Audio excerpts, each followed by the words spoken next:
2010 April tahun yang lalu atas kelihayan oknum-oknum penyidik dan kuartet Jaksa Rum CS muncullah cerita ada perintah ke restoran Bebek Bali. Di sini canggih. Disitulah canggihnya skenario itu.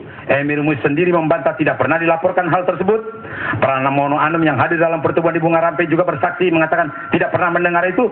Cahyo Kumolo, ketua fraksi, juga bersaksi tidak pernah mendengar itu.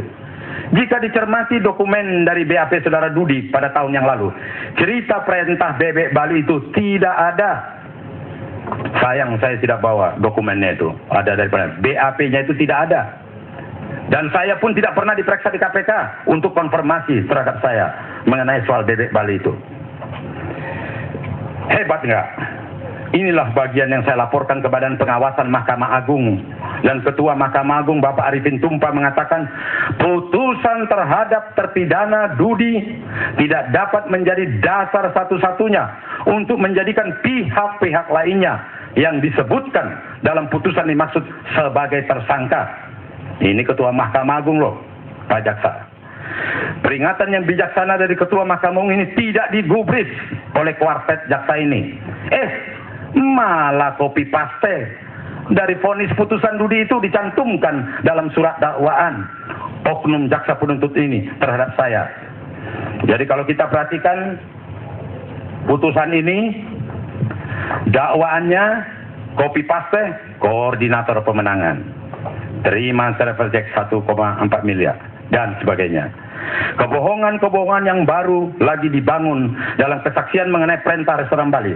Perintah saya menurut versi Dudi hanya mengatakan pergi ke Bebek Bali terima titipan. Tidak ada kata-kata yang diakui oleh Dudi sebagai titipan dari Ibu Nunun. Tetapi Ari Malang Yudo yang ketemu dengan Dudi mengatakan bahwa Dudi mengatakan ini titipan dari Ibu Nunun ya. Waduh, dagelan apa lagi ini. Kelihatan secara transparan bagaimana tokoh Nunun Nurbaiti mulai dikonsumsikan, diekspos, supaya kemudian bisa lebih punya daya tarik sedemikian penting. Lebih lihai lagi, menurut pimpinan KPK, Ibu Nunun telah ditetapkan sebagai tersangka Februari 2011. Februari 2011.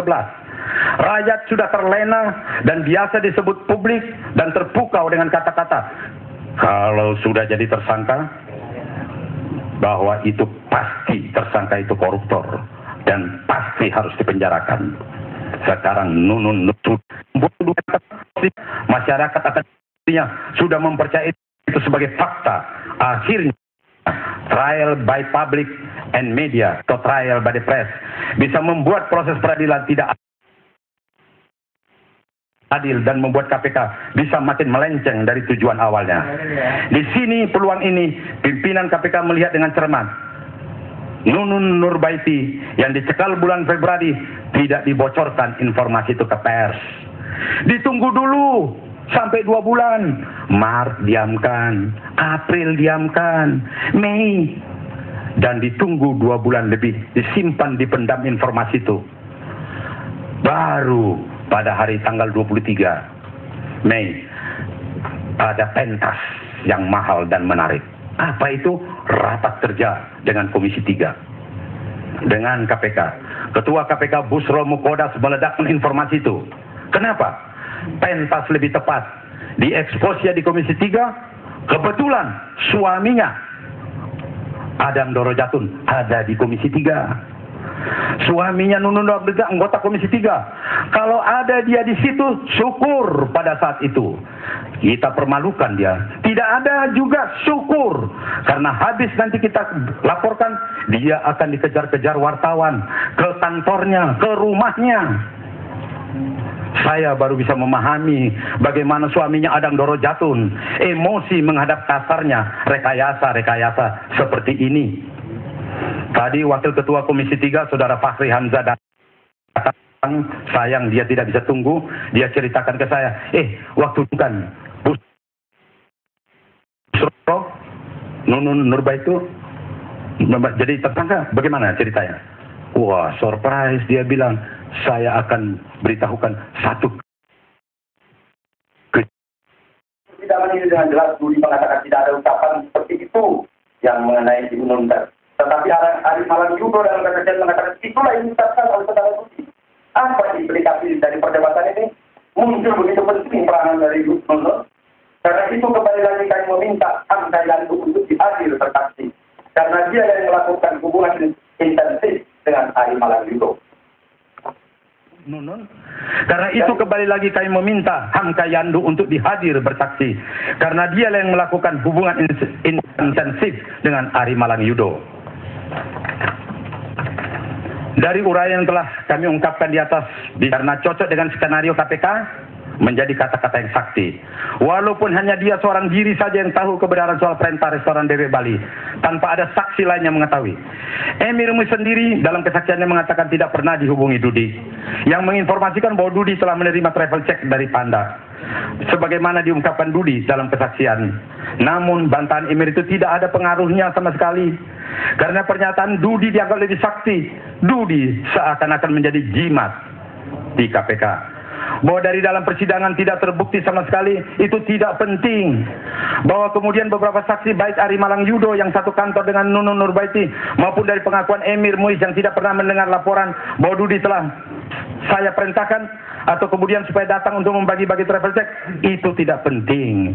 Itu juga digunakan jaksa penuntut umum dalam gaya menyajikan surat tuntutan, dimulai dari fakta persidangan, analisa fakta, analisa juridis, petunjuk, kesimpulan, dan tuntutan pidana. Majelis hakim yang terhormat, adalah menjadi kewajiban saya membuka tabir manipulasi fakta persidangan, menelanjangi analisa fakta, meluruskan apa yang dinamakan petunjuk, membersihkan noda analisa juridis yang sifat dan hakikatnya dari peradilan yang bermartabat berdasarkan ketuhanan yang esa, sebenarnya betul-betul elegan, terhormat, intelek, dilakukan oleh orang-orang yang punya integritas. Barulah pantas memberi judul dengan nama analisa juridis, terkecuali ini menjadi analisa kebencian.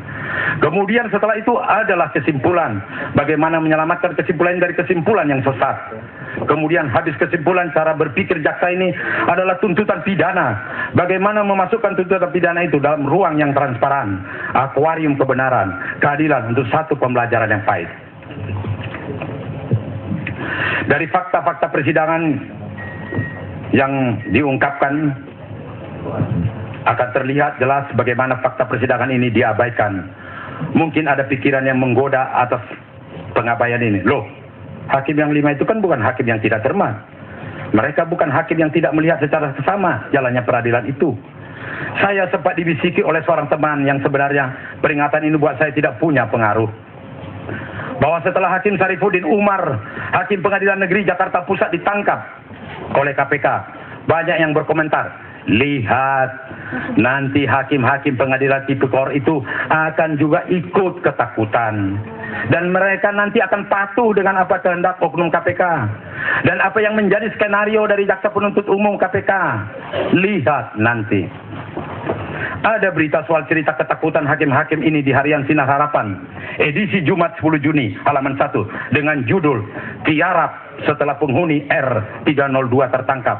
Yang dimaksud dengan R302 adalah ruang disebut namun semua kekhawatiran akibat penangkapan dari Hakim Sarifuddin ini yang mempengaruhi para hakim pengadilan negeri Jakarta Pusat dibantah dengan keras oleh seorang hakim senior yang punya integritas, sekaligus menjadi juru bicara pengadilan negeri Jakarta Pusat, yaitu Bapak Cokorda R. Suamba. Di dalam Sinar Harapan tersebut dengan tegas ia membantah hakim di pengadilan negeri Jakarta Pusat termasuk hakim pengadilan tipikor ketakutan. Sebaliknya katanya, sidang tetap berjalan normal sesuai jadwal. Tanda kutip. Kenapa was-was kalau kita tidak berbuat salah? Kata Hakim Cokorda sambil menaikkan bahunya. Ia mengakui pasca penangkapan Sarifuddin saat itu, ketua pengadilan memang melakukan rapat pimpinan. Saya pribadi secara total absolut tidak dapat menerima tanggapan bahwa penangkapan Hakim Sarifuddin Umar itu akan mempengaruhi jati diri kelima majelis hakim yang terhormat ini. Karena lama jalannya persidangan tanggal 13 April 2011 hingga hari ini selama 2 bulan lebih, kita semua menyaksikan sampai sidang ke-10 bagaimana hakim secara cermat, teliti menjaga jalannya persidangan. Saya bisa menyampaikan Di sini bagaimana secara tegas hakim menegur sampai 5 kali, termasuk mengoreksi cara-cara bertanya jaksa. Hukum sampai 3 kali, bahkan ada yang mengingatkan agar jangan ada yang tidur. Dan 3 kali mengingatkan para pengunjung supaya tertib mengikuti jalannya persidangan. Juga dari cara-cara mengajukan pertanyaan yang betul-betul profesional dengan pertanyaan-pertanyaan yang cermat dan bernas.